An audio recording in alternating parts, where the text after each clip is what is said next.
Hello children, now from this video we are going to start with the second part of chapter amines and that is about diazonium salts. ये बहुत छोटा सा topic है but still it is very important.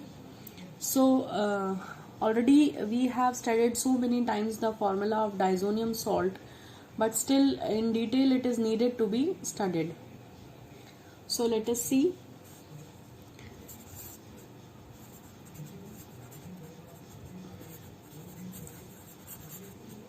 The general formula of diazonium salt is what?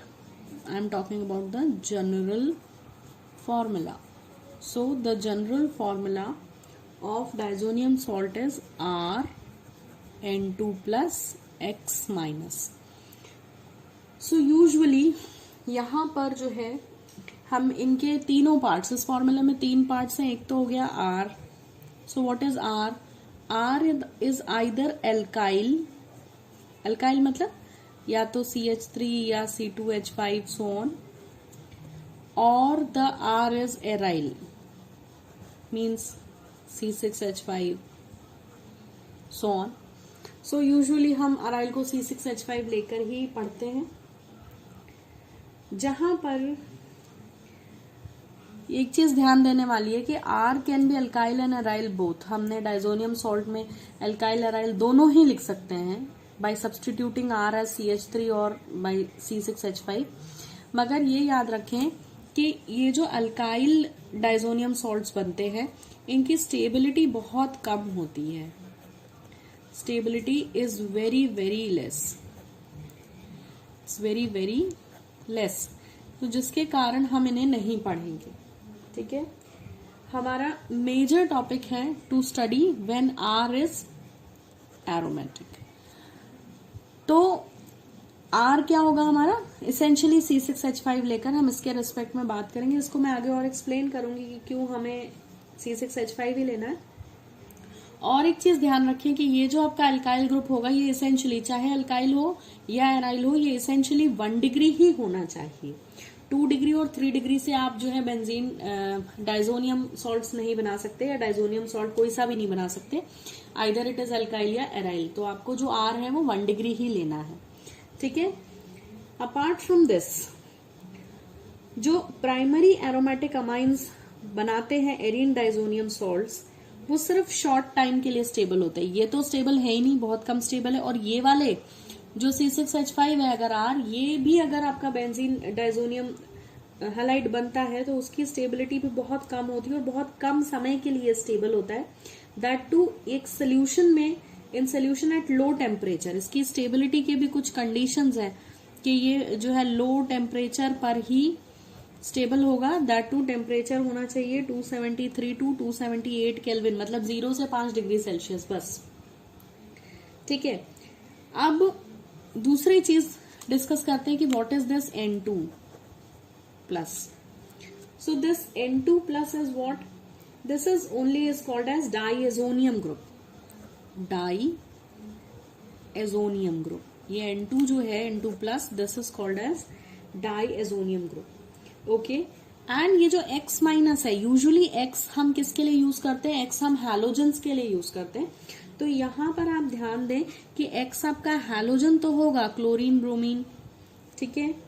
ये halogen तो होगा ही, साथ साथ ये कुछ और नेगेटिव स्पीशीज भी हो सकती है जैसे HSO4 माइनस, जैसे BF4 माइनस. आप NCERT रेफर करेंगे तो आपको और क्लियर हो जाएगा, वहां भी ऐसा ही लिखा हुआ है साफ साफ. तो मैंने आपको जो है इस फॉर्मूला के 3 पार्ट्स थे R, N2 plus X minus. इन तीनों के बारे में बता दिया कि ये क्या क्या हो सकते हैं. Now if we talk about their naming, इनका नाम कैसे लिखते हैं, तो मैंने आपसे कहा कि आपका फॉर्मूला है Rn2 प्लस X माइनस. इसमें से R आपको इसेंशियली C6H5 ही लेना है. N2 will remain as it is. X minus की जगह मान लें कि हमने इनमें से Cl माइनस ले लिया तो इसका नाम क्या होगा? इसका नाम होगा for C6H5 we will write benzene,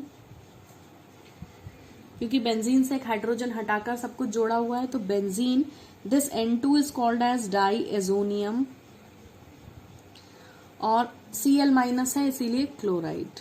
so the name of this compound is benzene diazonium chloride.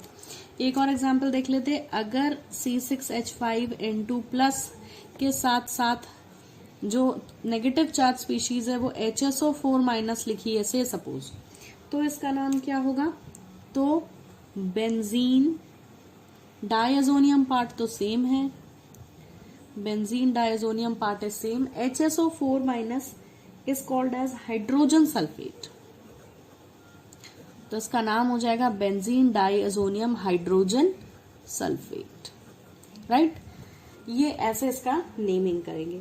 Now I told कि आपको R जो है, जो आपका अल्काइल ग्रुप है, वो आपको एरोमेटिक ही रखना है। R is essentially suppose to be aromatic, यानी आप उसे C6H5 ही लेकर डाइअजोनियम सॉल्ट की बात करेंगे। तो मैंने ये बताया था कि अल्काइल डाइअजोनियम सॉल्ट ज्यादा स्टेबल नहीं होते, बट एराइल डाइअजोनियम सॉल्ट स्टेबल होते हैं। लेकिन फिर भी यहाँ कंडीशन है कि उनकी स्टेबिलिटी भी एक पर्टिकुलर कंडीशन पे है कि टेम्परेचर बहुत लो होना चाहिए, और उनकी स्टेबिलिटी का मेजर रीजन जो है वो क्या है? So you should know that they are stable due to resonance.